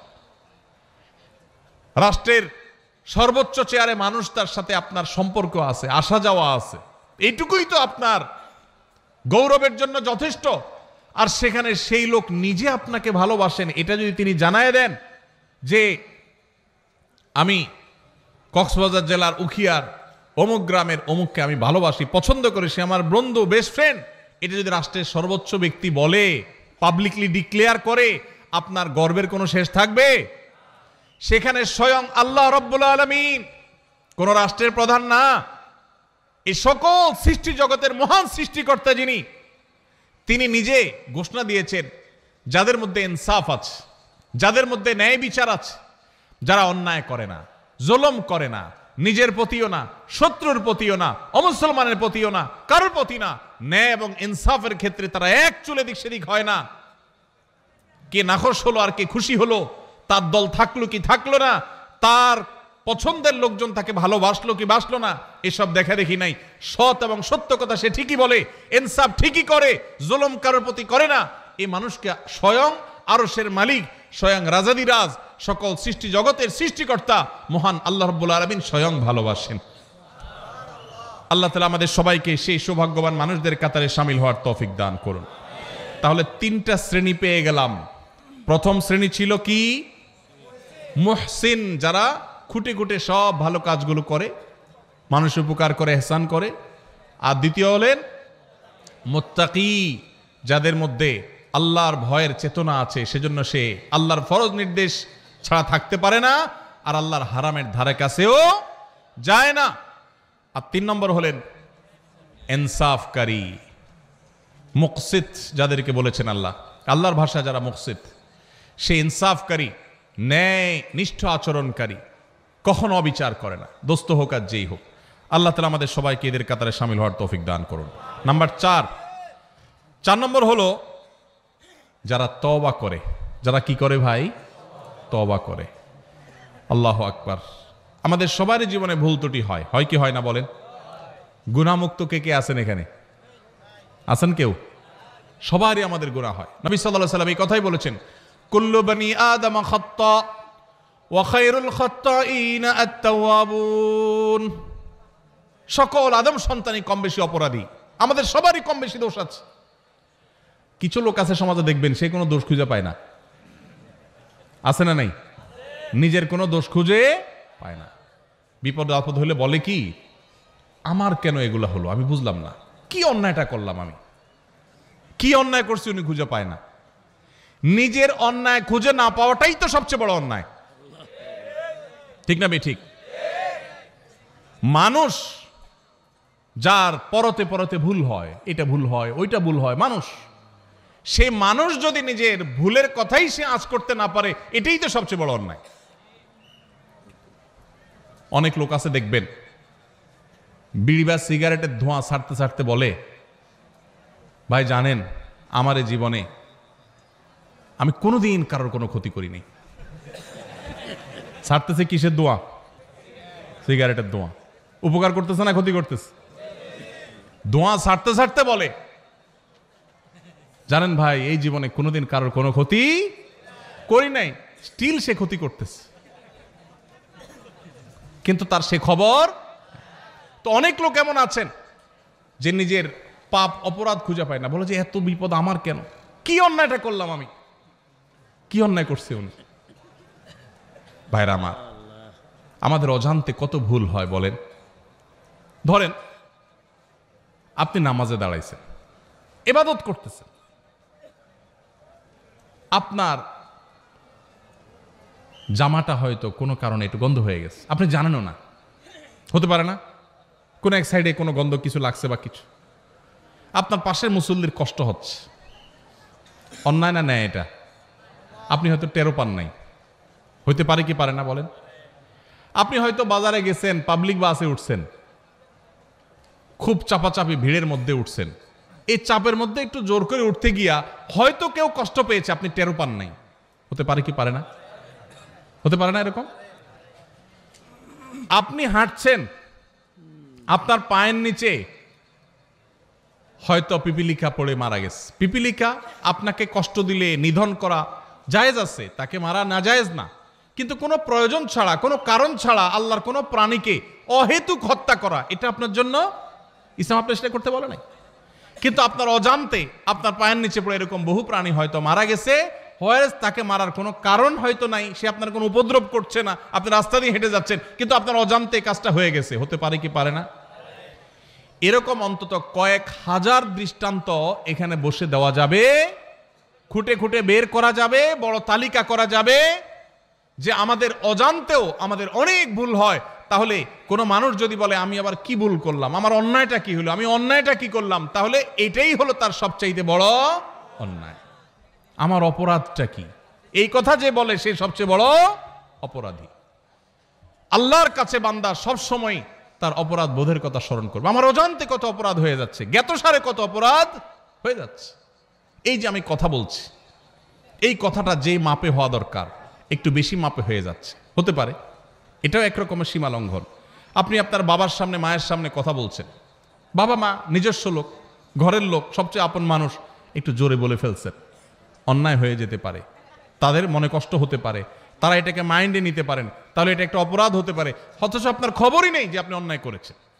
এরকম অজস্র অপরাধ হয়। এই জন্য ইমানদার সবসময় তওবা করবে। আমাদের প্রিয় নবী সাল্লাল্লাহু আলাইহি সাল্লামের প্রিয় একটা আমল ছিল নিয়মিত তওবা করা। আপনি মিডিল ইস্টে গেলে দেখবেন আরাবিয়ানরা, বিশেষ করে সৌদি নাগরিকরা, কোনো ডাক্তারের ওয়েটিং রুমে বা কোনো পাবলিক প্লেসে, কোনো অপেক্ষার জায়গায় তারা এরকম লিখে রাখে, ইমলা আওকাতাল ইন্তিজার বিল ইস্তিগফার, অর্থাৎ ওয়েটিং এর সময়টাকে আল্লাহর কাছে ইস্তিগফার করে কাটান।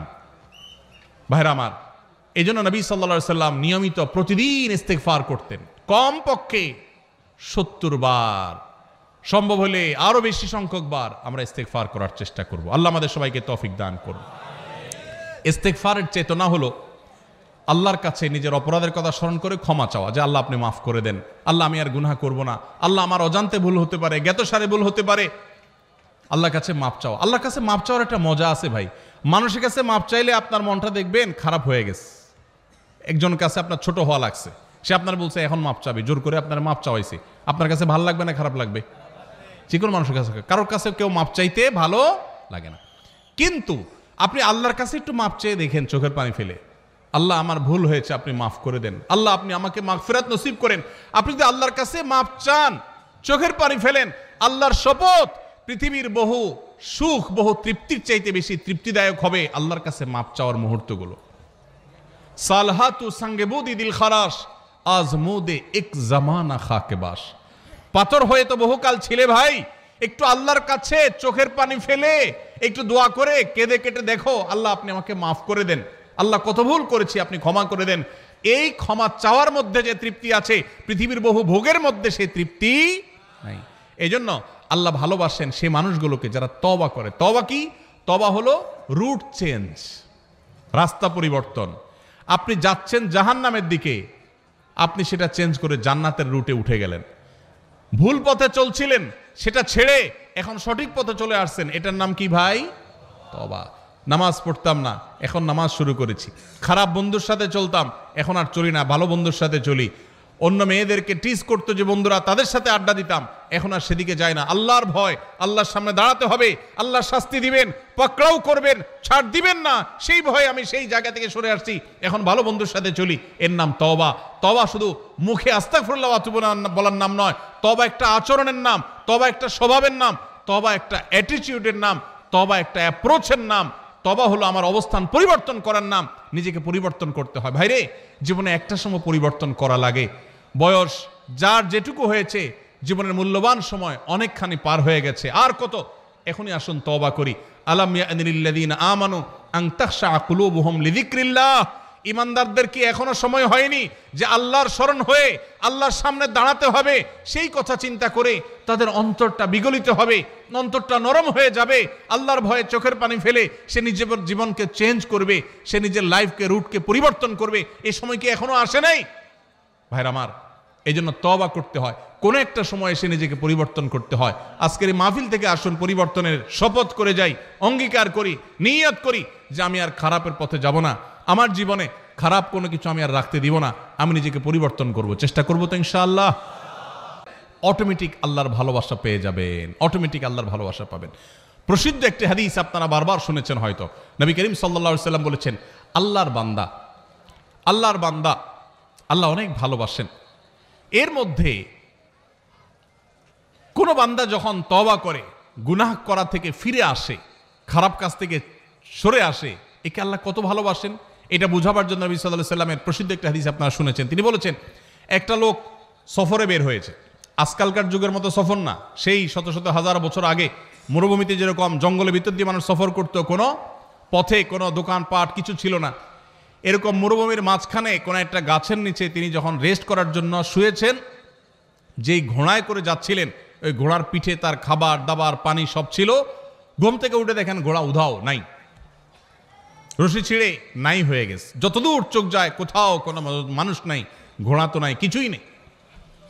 তো এই লোকটা অপেক্ষা করছে, একদিন, 2 দিন, 3 দিন, রাত যায়, দিন আসে, আর ঘোড়া আসার নাম নাই, আর এই মরুভূমিতে কোনো মানুষজন নাই। তার এখন তৃষ্ণায় প্রাণ বের হওয়ার উপক্রম, ক্ষুধায় যান বের হওয়ার উপক্রম, আর কোথায় যাবে তার কোনো সীমারেখা নাই, শত শত হাজারো কিলোমিটার দুদু মরুভূমি। এরকম অবস্থায় লোকটা জীবনের আশা ছেড়ে দিছে, তাহলে আমার এখানেই বোধহয় মরে যেতে হবে। এই অবস্থা সে যদি গাছের সাথে হেলান দিয়ে বা যে কোনোভাবে চোখ বন্ধ করে বা রেস্ট করে, আর হঠাৎ করে দেখতে পায় তার সেই ঘোড়া আবার সব জিনিসপত্র পিঠে যেভাবে ছিল ওইভাবে আছে, আর সে হাজির হয়ে গেছে, এই লোকটা যতটা খুশি হবে, এবং খুশির চোটে সে আল্লাহ রাব্বুল আলামিন এর প্রশংসা করতে গিয়ে সে তার কথা পর্যন্ত পরিবর্তন হয়ে যাবে, ভুল বলে ফেলবে। এই লোকটা যেরকম আনন্দে আত্মহারা হয়ে যাবে, আল্লাহ তাআলার কোনো বান্দা যখন তার জীবনকে পরিবর্তন করার সিদ্ধান্ত নেয় যে আমি আর খারাপ বন্ধুর সাথে চলবো না, খারাপ পথে চলবো না, কারোর কষ্ট দিব না, গুনাহের পথে যাব না, বেনামাজি থাকবো না, সে যখন রুট চেঞ্জ করার সিদ্ধান্ত নেয়, তওবা করে, খারাপ পথ থেকে ভালো পথে ফিরে আসে, স্বয়ং আল্লাহ রাব্বুল আলামিন ঠিক একইভাবে তার এই তওবার কারণে আল্লাহ তাআলা খুশি হয়ে যান, আনন্দিত হন, তার প্রতি আল্লাহ তাআলা সন্তুষ্ট হয়ে যান। আর এই কথাটাকে আল্লাহ রাব্বুল আলামিন কোরআনে হাকিমের একাধিক জায়গায় আল্লাহ তাআলা ব্যক্ত করেছেন। সূরা বাকারা 222 নম্বর আয়াতে আল্লাহ রাব্বুল আলামিন বলেছেন, ইন্নাল্লাহা ইউহিব্বুত তাওয়াবিন ওয়া ইউহিব্বুল মুতাতাহহিরিন। যারা তওবা করে, যারা জীবনকে পরিবর্তন করে, আল্লাহ তাদেরকে ভালোবাসে। এই জন্য ভাই জীবন পরিবর্তন করবো তো ইনশাআল্লাহ? শুধু ওয়াজ শুনবো না, পরিবর্তনও করবো ইনশাআল্লাহ? পরিবর্তন করবো তো ইনশাআল্লাহ? আল্লাহ আমাদের সবাইকে জীবনকে পরিবর্তন করার তৌফিক নসিব করুন। ভাইরা আমার, জীবন পরিবর্তন করার স্বাদ আছে, একটু করে দেখেন, অবর্ণনীয় স্বাদ আছে। গুনাহের স্বাদ বহু পেয়েছেন, গুনাহ ছাড়ারও স্বাদ আছে ভাই। মা বাবার অবাধ্য হয়েছেন, হঠাৎ করে আল্লাহর ভয়ে বিগলিত হয়ে যে আল্লাহর সামনে দাঁড়াতে হবে, শাস্তির মুখোমুখি হইতে হবে, এই জন্য মা বাবার কাছে যে করজোড় করে, বাবা মাফ করে দেন, আর অন্যায় করবো না, বহু অপরাধ করেছি, এর একটা স্বাদ আছে ভাই। শয়তান আমাদেরকে জীবন চেঞ্জ করতে দেয় না, কিন্তু আপনি জীবন চেঞ্জ করে দেখেন, আপনার রুট চেঞ্জ করে দেখেন, তওবা করে দেখেন, অসম্ভব রকমের তৃপ্তি পাবেন, ঈমানি স্বাদ পাবেন। আল্লাহ তাআলা আমাদের সবাইকে তওবাকারীদের কাতারে শামিল হওয়ার তৌফিক নসিব করুন। ভাইরা আমার, ঠিক একইভাবে সূরা তওবার 108 নম্বর আয়াতেও আল্লাহ রাব্বুল আলামিন যাদেরকে ভালোবাসেন তাদের কথা বলেছেন। তাহলে এই আয়াত থেকে সূরা তওবা, সূরা বাকারার 222 নম্বর আয়াত থেকে আমরা জানলাম আল্লাহ তাআলা তওবাকারীকে ভালোবাসেন। এই জন্য তওবা করবো তো ইনশাআল্লাহ? তাহলে আল্লাহর ভালোবাসার চতুর্থ শ্রেণীর মানুষের পরিচয় পেলাম, তারা হলেন তওবাকারীরা। তারা কারা? তওবাকারীরা। আস্তাগফিরুল্লাহ ওয়া আতুবু ইলাইহি, আল্লাহর কাছে ক্ষমা চাই, আল্লাহর কাছেই ফিরে যাই, আল্লাহর কাছেই ফিরে আসছি, আল্লাহর দিকেই প্রত্যাবর্তন করছি, শয়তানের দিকে গেছিলাম আবার সরে আসছি, এর নাম তওবা। গুনাহ করছিলাম, গুনাহ ছেড়ে আল্লাহর বাধ্যতাগত হয়ে গেলাম, এর নাম তওবা। চেষ্টা করবো তো ইনশাআল্লাহ? ভাইরা আমার, আত্তাইবু মিনাজ যামবি কামান লা যামবা লাহ। যুবক ভাইরা আমার, জীবনে অনেক অপরাধ হয়ে গেছে, মোবাইলে অনেক হারাম জিনিস দেখেছেন, অনেক অপকর্ম করে ফেলেছেন, অনেক গুনাহ হয়ে গেছে, অনেক অন্যায় হয়ে গেছে। সুসংবাদ হলো, যদি তওবা করার ডিসিশন নেন, সিদ্ধান্ত নেন যে না আমি জীবনকে পরিবর্তন করব, আল্লাহ রাব্বুল আলামিন এত দয়ালু, এত মায়ালু, এত আরহামুর রাহিমিন যে বান্দা যদি তওবা করার সিদ্ধান্ত গ্রহণ করে, আপনার আমার মালিকের ঘোষণা আছে। নবী সাল্লাল্লাহু আলাইহি ওয়াসাল্লাম বলেছেন, আত্তাইবু মিনাজ যামবি কামান লা যামবা লাহ। কেউ যদি পাপাচার করার পর ফিরে আসে, তওবা করে, জীবন পরিবর্তন করার সংকল্প করে, সিদ্ধান্ত নেয়, কামান লা যামবা লাহ, তার আগের পাপগুলো আল্লাহ তাআলা এমন ভাবে মাফ করে দেন যেন তার আমল নামাতে, প্রোফাইলে কিছুই ছিল না, সব ক্লিন, পরিষ্কার হয়ে যায়, পুরা ডিলেট হয়ে যায়, রিসেট হয়ে যায়। আল্লাহ তাআলা তার সমস্ত গুনাহ মাফ করে দেন যদি সে সমস্ত গুনাহ থেকে তওবা করতে পারে। তওবা করবো তো ইনশাআল্লাহ? ভাইরে, যেদিন নাকের ডগার নিঃশ্বাস শেষ হয়ে যাবে, চোখের সামনে জাহান্নাম দেখা যাবে, সেদিন তওবার জিগির তুলবেন, অনন্তকাল তওবা করবেন, 2 পয়সার লাভ হবে না। এখনো নিঃশ্বাস আছে নাকের ডগায়, এখনো শ্বাস প্রশ্বাস প্রবাহিত হয়। অতএব এখনই সময় তওবা করার, এখনই সময় তওবা করার। তওবার জন্য কোনো বয়সের প্রয়োজন হয় না। আমরা মনে করি বুড়া বয়সে তওবা করতে হয়, না ভাই, যৌবন বয়সেই তওবা করতে হয়। আল্লাহ আমাদেরকে আল্লাহর তওবাকারী বান্দাদের কাতারে শামিল হওয়ার তৌফিক দান করুন। তাহলে 4 নম্বর, যাদেরকে আল্লাহ ভালোবাসেন তারা হলেন কারা? তওবাকারীরা। নাম্বার 5, উত্তম রূপে পবিত্রতা অর্জনকারী। এদেরকে আল্লাহ তাআলা ভালোবাসেন, যারা খুব ভালোভাবে পবিত্রতা অর্জন করে। ভালোভাবে পবিত্রতা অর্জন করা বলতে, আপনি যখন অজু করবেন, অজুটা সুন্দর করে করবেন। অজু সুন্দর করে করার মানে এই না যে পানি 3 বালতি খরচ করা। কম পানিতে ভালো করে অজু করতে পারা, এটাই হলো একজন আদর্শ ইমানদারের বৈশিষ্ট্য। আমাদের সমাজে দেখবেন আমরা টেপে অজু করি, তো কত পানি আমাদের খরচ হয় আমরা জানিও না। বড় একটা বালতি রেখে টেপে অজু করে একদিন, এরপর তাকায় দেখবেন হয় বালতি ফুল হয়ে গেছে না ফুল হওয়ার কাছাকাছি হয়ে গেছে, এত পানি লেগেছে। অথচ আমাদের প্রিয় নবী সাল্লাল্লাহু আলাইহি ওয়াসাল্লাম অজু করতেন 1 গ্লাস পানি দিয়ে, সামান্য একটু পানি দিয়ে তার অজু কমপ্লিট হয়ে যেত। আর আমাদের অজু করতে 1 বালতি পানি যায়। এই যে যারা মনে করেন যে আমি কি এমন অপরাধ করলাম, আপনার লাগবে 1 গ্লাস, আপনি লাগাইছেন 1 বালতি, অপরাধ না? অপরাধ না? অপচয় হলো কি হলো না? খবরও নেই। আধুনিক বিশ্বে আমাদের অজান্তে এরকম হাজারো অপরাধ হচ্ছে, করছি ইবাদত, অজু হচ্ছে অপচয়ের গুনাহ। জবাবদিহিতা আছে। এখন বলবেন তাহলে কি করব? টেপে অজু করা ছেড়ে দিব? ভালো হয় যদি টেপে অজু না করতে পারেন, বদনাতে মগে অন্য কিছুতে করতে পারেন, সবচেয়ে ভালো হয়। নাই সে সুযোগ তো টেপে করেন, কিন্তু সতর্ক থাকেন যেন অতিরিক্ত পানি খরচ না হয়। ব্রাশ করছেন আর এদিকে টেপ ছেড়ে দিয়ে রাখছেন, পড়তে আছে, হ্যাঁ, হাত ডলতেছেন, পাও ডলতেছেন, আর দিকে টেপ ছেড়ে দিয়ে আসেন। একটু কষ্ট করে টেপটা বন্ধ করে নিয়ে ডলেন, সেটুকু করছেন না। অজু করি আবার সাথে পানি অপচয় করি। বেশিরভাগ মানুষ, শতকরা হয়তো 99 জন মানুষ আমরা অজু করি সাথে অপচয় করি। কজন আছেন এখানে বলতে পারবেন যে আলহামদুলিল্লাহ আমি এ ব্যাপারে সচেতন? আমরা সচেতন থাকবো তো ইনশাআল্লাহ। তো আমি যেটা বলতেছিলাম সেটা হলো, অজু করতে গিয়ে পানি বেশি খরচ করার নাম উত্তম রূপে তো পবিত্রতা নয়। উত্তম রূপে পবিত্রতার মানে হলো, এই যে শীতের দিন আসছে, আসরের অজু দিয়ে কে কে এসা পড়তে পারেন? হাত তোলেন দেখি। মাশাআল্লাহ, দেখছেন?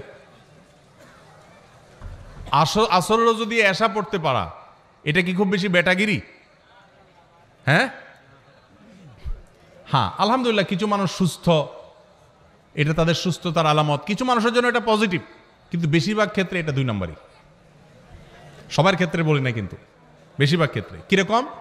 বিশেষ করে শীতের সময় আসরের অজু দিয়ে এসা পর্যন্ত চালানোর মানে হলো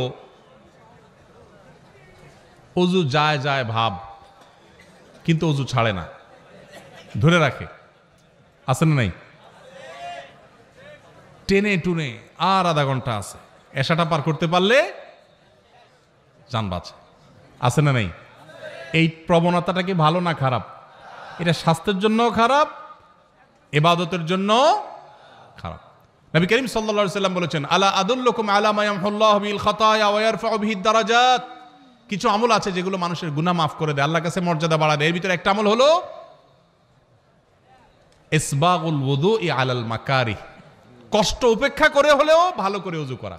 কষ্ট উপেক্ষা করে হলেও ভালো করে ওযু করা। এই জন্য ওযু করতে কষ্ট হলেও ছেড়ে দিব ওযু। আপনার বাথরুমের বেগ আছে, বায়ুর বেগ আছে, পেশাবের বেগ আছে, কষ্ট করে আটকে রাখছেন, নামাজ পড়তেছেন, এটা নামাজ না, এটা ভালো করে নামাজ পড়া হলো না। ছেড়ে দেন ওযু। ফ্রেশ ওযু করলে মরে যাবেন নাকি? একটু কষ্ট হবে ঠান্ডাতে, কি সমস্যা? কিন্তু ফ্রেশ মোডে ইবাদত করবেন, ওইটার সওয়াব বেশি হবে। আর পেশাবের বেগ আছে, মন হলো টয়লেটের দিকে, আর এদিকে আপনি নামাজ পড়তেছেন, এই নামাজ কখনো ভালো নামাজ হতে পারে না। শ্বশুরবাড়িতে প্রথম যাওয়ার সময় কি পেশাবের বেগ নিয়ে যাবেন? সব ফ্রেশ ট্রেশ করে তারপরে বাহাদুরের মতো ঢুকার চেষ্টা করবেন। তো আল্লাহর দরবারে দাঁড়ানোর সময় কিভাবে পেশাবের বেগ নিয়ে নামাজ দাঁড়ান? ছেড়ে দেন ওযু। তো এই জন্য উত্তম রূপে ওযু করে যারা, তাদেরকে আল্লাহ তাআলা ভালোবাসেন। উত্তম রূপে পবিত্রতা অর্জন করে, শুধু ওযু না। যদিও উত্তম রূপে পবিত্রতা অর্জন করার একটা সংজ্ঞা হলো যে ওযুর অঙ্গগুলো ভালো করে ধোয়া, যাতে শুকনো না থাকে। নবী সাল্লাল্লাহু আলাইহি ওয়াসাল্লাম বলেছেন, ওয়াইদুল আকাবিনান নার, তোমাদের পায়ের গিরা গোড়ালি এগুলোকে জাহান্নামের আগুন থেকে বাঁচায়ও। কারণ ওযুর সময়, শীতের সময় বিশেষ করে অনেক সময় দেখা যায় এগুলো শুকনো থাকে, ভালো করে ডলতে হয়। অনেকে দেখবেন যে শীতের সময় ওযুখানাতে কোনো ভিড় থাকে না, দেখবেন, কারণ দ্রুত গতিতে 4G 5G গতিতে ওযু হয়। হ্যাঁ, শীতের সময় ওযু হয় 4G 5G গতিতে, আর গরমের সময় 2G গতিতে, নেটওয়ার্কই থাকে না। এত আস্তে আস্তে ওযু, খবর নাই, কারণ আরাম লাগে। তো শীতের সময় হোক আর গরমের সময় হোক, ওযুর অঙ্গগুলো ভালো করে ধোয়া। গোসল ফরজ হয়েছে শীতের দিন, কে কি মনে করবে এসব চিন্তার দরকার নেই, গোসল করবেন। ফরজ নামাজ পড়তে হবে আপনাকে, এটা মাফ নাই। যা হয় হোক আপনার নামাজ পড়তে হবে, এটা জীবন মরণের ব্যাপার। অতএব উত্তম রূপে পবিত্রতা অর্জন করতে হবে। ফরজ গোসল যখন করবেন, আগে নাপাকগুলো ভালো করে ধুয়ে পরিষ্কার করে, কাপড়ের নাপাক পরিষ্কার করে, এরপরে পুরো শরীর নাপাক পরিষ্কার করে ভালো করে ধোবেন, ভালো করে গড়গড়া করে কুলি করবেন। এটা হলো উত্তম রূপে পবিত্রতা অর্জন করা। আল্লাহ রাব্বুল আলামিন কোরআনে হাকিমে প্রশংসা করেছেন কাদের? প্রশংসা করেছেন সূরা তাওবার 108 নম্বর আয়াতে ওই সমস্ত মানুষদের যারা উত্তম রূপে পবিত্রতা অর্জন করে। আল্লাহ বলেছেন, আল্লাহু ইউহিব্বুল মুত্তাহিরিন। মসজিদে কুবা, মদিনার এই এলাকার মানুষদের প্রশংসা করে আল্লাহ বলেছেন, ফিহি রিজালুন ইউহিব্বুনা আন ইয়াতাতাহারু। এই এলাকার কিছু মানুষ আছে, এরা খুব ভালো করে পবিত্রতা হইতে পছন্দ করে, আর আল্লাহ তাআলা ভালো করে পবিত্র হওয়া মানুষদের ভালোবাসেন। এখানে ভালো করে পবিত্রতা হওয়ার অনেকগুলো তাফসীর এবং ব্যাখ্যার মধ্যে একটা হলো যে আরবের মানুষরা পানি মরুভূমিতে খুব বেশি পাওয়া যেত না, তারা অনেকে ঢিলা কুলুক ব্যবহার করে ক্ষান্ত হতো, আর কুবার মানুষেরা তারা ঢিলা কুলুক ব্যবহার করতো আর পানিও ব্যবহার করতো, অর্থাৎ ভালোভাবে পবিত্রতা অর্জন করত। এটা আমাদের মুসলমানদের একটা সৌন্দর্য, আমরা উত্তম রূপে পবিত্রতা অর্জন করা শিখেছি আলহামদুলিল্লাহ। পৃথিবীর অনেক দেশে মানুষ আছে তারা ওয়াশরুম সেরে পানি ব্যবহার করে না, আছে না নাই? আছে। তো যাই হোক, অজু হোক আর গোসল হোক, উত্তম রূপে যারা পবিত্রতা অর্জন করে এদেরকে আল্লাহ তাআলা ভালোবাসেন। এটা 5 নম্বর। নাম্বার 6, ধৈর্যশীলকে আল্লাহ তাআলা ভালোবাসেন। কাদেরকে আল্লাহ ভালোবাসেন? ধৈর্যশীলদেরকে আল্লাহ তাআলা ভালোবাসেন। আল্লাহ রাব্বুল আলামিন কোরআনে হাকিমে ধৈর্যশীলদের ভালোবাসার সম্পর্কে বলেছেন সূরা আলে ইমরানের 146 নম্বর আয়াতে, ওয়াল্লাহু ইউহিব্বুস সাবিরিন। আল্লাহ তাআলা ধৈর্যশীলদেরকে ভালোবাসেন। ধৈর্য ধরা কি সহজ কাজ না কঠিন কাজ? বড় কঠিন কাজ। সুবহানাল্লাহ আলহামদুলিল্লাহ বলা সহজ, কোরআন তেলাওয়াত পড়াও, এমনকি দান সদকা করো, ধৈর্য ধরাটা চান্দি যখন গরম হয়ে যায়, মাথা যখন রক্ত উঠে যায়, তারপরও ঠান্ডা মাথায় পরিস্থিতি সামাল দেওয়া, এর নাম সবর। এর নাম কি? সবর। সবর নাই। অনেককে দেখবেন মাশাআল্লাহ নামাজে কালামে উনি 100-তে 100, রোজাতে উনি 100-তে 90, অনেক ভালো মানুষ, কিন্তু মেজাজ যখন গরম হয় তখনই 100-তে 10। আছে না নাই? আছে না এরকম লোক? সবই ভালো, বদমেজাজ, সবই ভালো কিন্তু কি? বদমেজাজ। আমাদের এই দেশে পত্রিকার পাতা খুললেই দেখবেন বিয়ের বাড়িতে চিংড়ির সাইজ একটু ছোট হয়েছে। আগে তো চুক্তি করে যায়, সব তো ফকির, খাওন তো জন্মে চোখে দেখে নেই, এই জন্য আরেকজন বাড়িতে খাইতে যাবে, শর্ত করে দিয়ে গেছে এই সাইজের চিংড়ি থাকতে হবে আমাদের, কারণ আমরা ফকির নিজ জীবনে চোখে দেখি নেই। বিয়ের যে যাইতে যারা শর্ত দিয়ে যায় এরা হলো এই জাতের লোক, বুঝতে পারছেন? তো সাইজ একটু বেশ কম হয়ে গেছে, কথা কাটাকাটি হয়েছে, মারামারি হয়ে গেছে, ওখানে বিয়ে তো ভাঙছে পারলে একজন শহীদ হয়ে গেছে। শহীদ হয়েছে না জাহান্নামে গেছে? যদি মারামারিতে লিপ্ত হয়ে মরে তাহলে ওইটাও জাহান্নামে যাওয়ার কথা, আল্লাহু আলাম, ব্যক্তি বিশেষের জন্য ফায়সালা না। যাই হোক, তো ধৈর্য এটা হারায় গেছে আমাদের সমাজ থেকে। সামান্য চুন থেকে নুন খসছে, তালাক হয়ে গেছে, ধৈর্য নাই। সব আমল আছে এই সমাজে কম বেশি, সবরটা উঠে গেছে, ধৈর্যটা উঠে গেছে। অথচ আপনারা অনেকেই হয়তো জানবেন একটা মাত্র আমল আছে কোরআন এবং হাদিস ঘেটে আপনি যদি দেখেন, যে আমলের বিনিময় আল্লাহ তাআলা ব্ল্যাঙ্ক চেক দিয়ে যেরকম মানুষ পেমেন্ট দেয়, আল্লাহ কিয়ামতের ময়দানে সব দিবেন ব্ল্যাঙ্ক চেক দিয়া, মানে হিসেব ছাড়া। আল্লাহ বলেছেন ইন্নামা ইউওয়াফাস সাবিরুনা আজরাহুম বিগাইরি হিসাব। যারা সবরকারী হবে, ধৈর্যশীল হবে, এদের বিনিময় দেওয়ার সময় ধৈর্য তুমি কতটা করেছ, কত ডিগ্রির করেছ, এইসব মাপজোপ দেখবেন না। আল্লাহ সবরকারীদের, ধৈর্যদারীদের হিসাব আল্লাহ তাআলা হিসাব ছাড়া দিবেন। এই জন্য সবর করবো তো ইনশাআল্লাহ। সবর করলে হিসাব ছাড়া বিনিময় পাওয়া যাবে, সবর করলে আল্লাহর ভালোবাসা পাওয়া যাবে। আল্লাহর ভালোবাসা, আল্লাহু ইউহিব্বুস সাবিরিন, আল্লাহ তাআলা ধৈর্যশীলদের ভালোবাসেন। আবার আল্লাহ তাআলা কোরআনে বলেছেন আল্লাহ তাআলা ধৈর্যশীলদের সাথে থাকেন, আছেন। তো এই জন্য ধৈর্য ধারণ করার চেষ্টা করব। ধৈর্য 3 প্রকার ভাই। এক হলো ইবাদত করতে গিয়ে ধৈর্য, ফজরের সময় নামাজ পড়তে কষ্ট হয়, একটু ধৈর্য ধারণ করে নামাজটা পড়লাম, এটা এক প্রকারের সবর। আরেকটা হলো গুনাহ ছাড়তে গিয়ে ধৈর্য, একটা অপকর্ম করতে মন চাচ্ছে কিন্তু করলাম না, এটা এক প্রকারের ধৈর্য। আরেকটা হলো বিপদ আপদ হয়েছে, মাথাটা ঠান্ডা রাখলাম। ধৈর্য বিপদে সবাই ধারণ করে, ঠেলা খাওয়ার পরে সবাই ভালো হয়, ওই ভালো হওয়ার দাম নাই। আপনার মসজিদে গেছেন, জুতার দেখেন চোরে নিয়ে গেছে, বিপদ না? বিপদ না? বিপদ। মাথাটা গরম হয়ে গেছে, চোরের 14 গোষ্ঠী ধরে গালিগালাজ করলেন, মা বাপ তুলে গালিগালাজ করলেন, ধৈর্য হইল? হইল না। গালিগালাজ করে এখন চিন্তা করলেন যে এত গালিগালাজ করে লাভ হইল কি? চোর তো জুতা নিয়ে এখনো বেচাও শেষ হয়তো, তাহলে নিজের মুখ নষ্ট করলাম, লাভ হইল কি? এবার বলতেছেন থাক, যেহেতু চোরে নিয়েই গেছে, সাদাকার নিয়াত করলাম, থাক। এই সাদাকা হবে? নবী সাল্লাল্লাহু আলাইহি সাল্লাম বলেছেন ইন্নামাস সাবরু ইনদা সাদমাতিল উলা, বিপদ যখন আসবে প্রথম ধাক্কার সময় টিকে থাকা, হজম করে ফেলা, ধৈর্য ধারণ করা, এটাই হলো সবর। এটা হলো কি? সবর। ওইটাই ধারণ করতে হবে, চেষ্টা করবো তো ইনশাআল্লাহ। তাহলে ধৈর্য ধারণ করব ভাই। ধৈর্য ধারণ করতে পারলে ধৈর্যের ফল সব সময় ভালো হয়, কখনো খারাপ হয় ধৈর্য ধারণ করে পৃথিবীতে মানুষ ক্ষতিগ্রস্ত হয় না, বাহ্যিকভাবে ক্ষতিগ্রস্ত হলেও আল্লাহর কাছ থেকে অফুরন্ত সওয়াব পায়। এই জন্য কখনো মাথা গরম করে সবর বা ধৈর্যহীন হব না। চেষ্টা করবো তো ইনশাআল্লাহ। যদি এই একটা আমল সাথে নিয়ে যেতে পারেন, সবর করবেন। আমল করতে গিয়ে কষ্ট হয়, সবর করলেন। পাপ ছাড়তে গিয়ে কষ্ট হয়, সবাই পাপ করে মজা করে, আমি করলাম না, কষ্ট হয়। বিপদ আসছে, মাথা রক্ত উঠে, কিন্তু নিজেকে সামলাই নিলাম, কষ্ট হয়। এই কষ্টগুলো যদি হজম করতে পারেন তো মনে রাখবেন ধৈর্যশীলদের জন্যই আল্লাহ তাআলা জান্নাত দান করবেন। আস-সবরু জাযাউহু আল জান্নাহ, সবরের বিনিময়ে আল্লাহ তাআলা জান্নাত দিবেন। আল্লাহ আমাদের সবাইকে সবরকারীদের কাতারে শামিল হওয়ার তৌফিক নসিব করুন। সবাই চেষ্টা করবো তো ইনশাআল্লাহ। সবর আসার জন্য সবরকারী মানুষদের দেখবেন, কিছু মানুষ দেখবেন চরম পরিস্থিতিতেও মাথা ঠান্ডা রাখতে পারে। এই মানুষটার সাথে সাথে থাকবেন, তার সোহবতে যাবেন, তার সান্নিধ্যে সংস্রবে যাবেন, এর সোহবত থেকে আপনার ভিতরে এই গুণটা আসবে ইনশাআল্লাহ।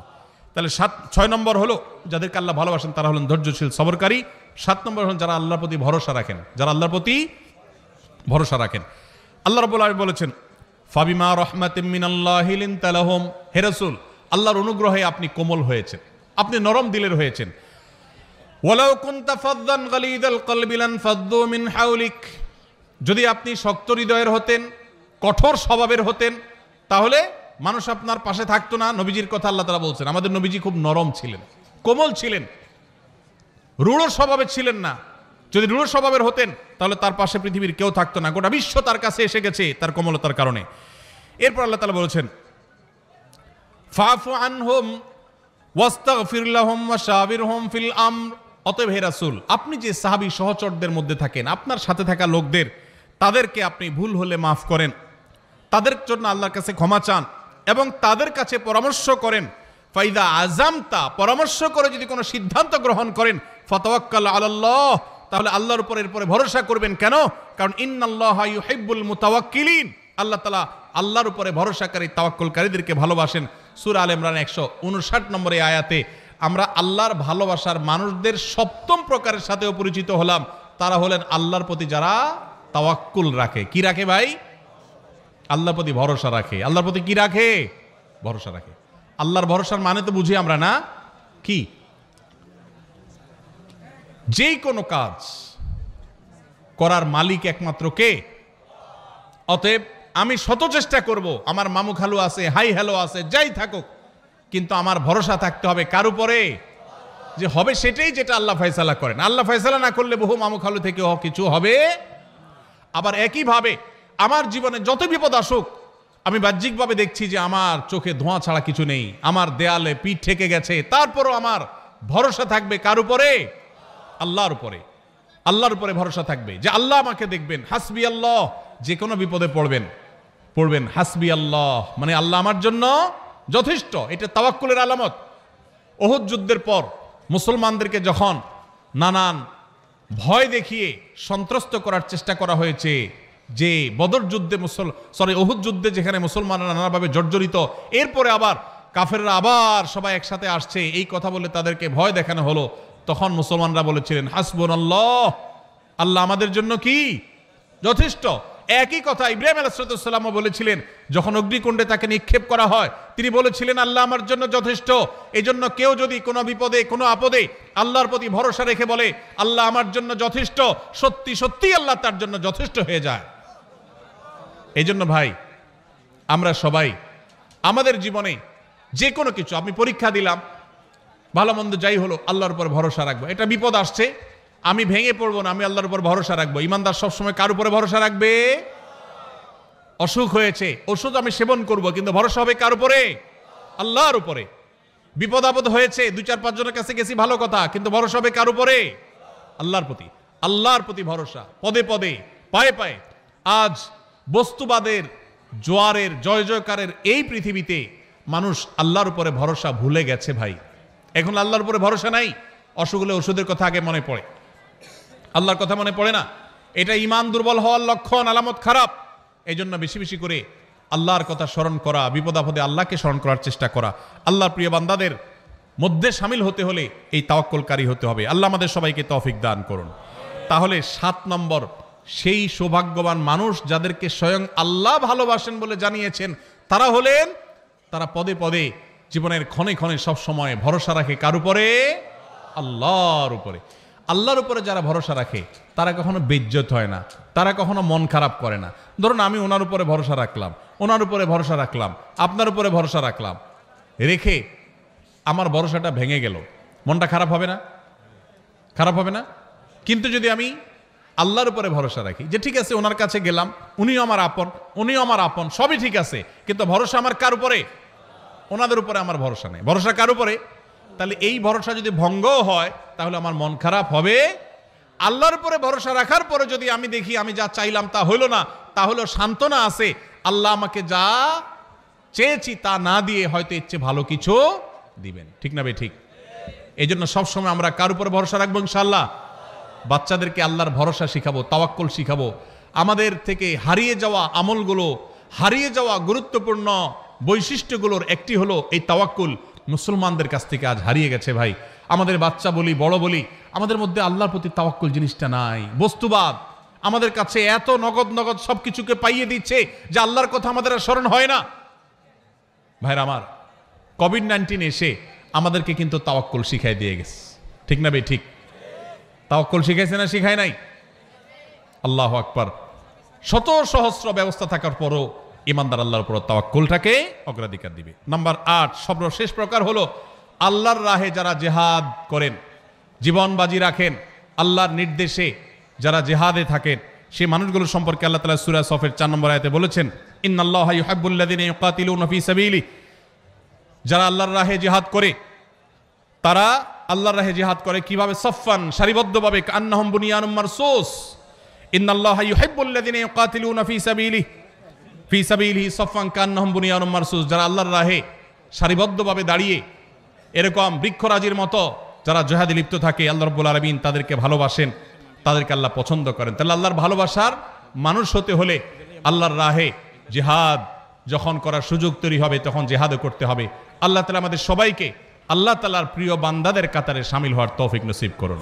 আমি এক নজরে আবারও বলে দিচ্ছি, নাম্বার 1, যারা মুহসিন, ভালো কাজ করেন খুঁজে খুঁজে, আল্লাহ তাদের ভালোবাসেন। যারা মুত্তাকি, যারা তাকওয়া অবলম্বন করেন, তাদেরকে আল্লাহ ভালোবাসেন। যারা ইনসাফ করেন, ন্যায়নিষ্ঠ আচরণ করেন, কারোর প্রতি অবিচার করেন, আল্লাহ তাদেরকে ভালোবাসেন। নাম্বার 4, যারা তওবা করেন, কোনো অন্যায় ভুল হয়ে গেলে আল্লাহ তাদেরকে ভালোবাসেন। নাম্বার 5, যারা উত্তম রূপে ভালো করে পবিত্রতা অর্জন করে, তাদেরকে আল্লাহ ভালোবাসেন। নাম্বার 6, যারা বিপদ আপদে ইবাদত করতে গিয়ে, গুনাহ থেকে বেঁচে থাকতে গিয়ে সবর করে, সে সবরকারীদের আল্লাহ ভালোবাসেন। নাম্বার 7, যারা আল্লাহর পরে ভরসা রাখেন, তাদেরকে আল্লাহ ভালোবাসেন। নাম্বার 8, যারা আল্লাহর রাহে জিহাদে রত হন, আল্লাহ তাআলা তাদেরকে ভালোবাসেন। আল্লাহ তাআলা আমাদের সবাইকে আল্লাহর ভালোবাসা মানুষদের কাতারে শামিল হওয়ার তৌফিক নসিব করুন, বলুন আমিন।